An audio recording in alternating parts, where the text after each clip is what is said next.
ada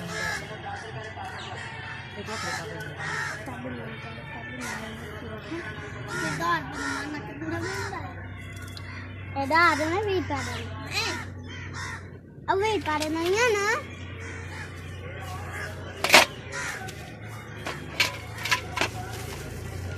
मेरा नाम मोहम्मद रमजान है। मैं मुल्तान रोड पे ठेंगी मंडी है 12 किलोमीटर है। सुबह 7 बजे से निकलना, अमरूद लेके आके सेल करदा। मैं 900 रुपए दे लैके आया तो 18-19 किलो लैके आया तो 900 रुपए दे मिले न।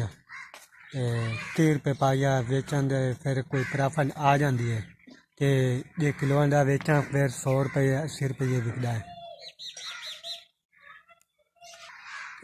प्रॉफिट आती है कोई 500 600 400 आ जाती है।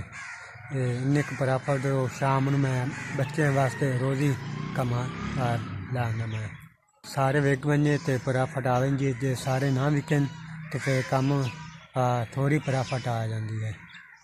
कोई इस तो इलावा और कोई कारोबार नहीं मिलता पिया, फिर यही अमरूद लैके बेचता रहना।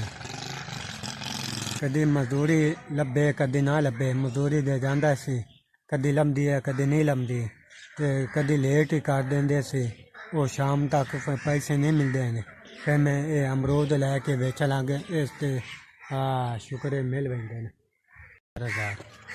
4000 SVS 4000 रुपये पहुँचाया है।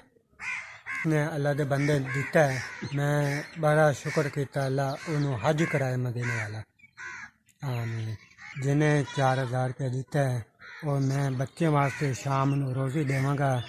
अल्लाह पाक उन्होंने सब बहुत अच्छा मैं टिटूँ दुआ करांगा, हज करावे अल्लाह ताला मदीने लै जाए। मैं बहुत बहुत शुक्रिया अदा कर रहा जिन्हें मेरे भाई ने दिता है।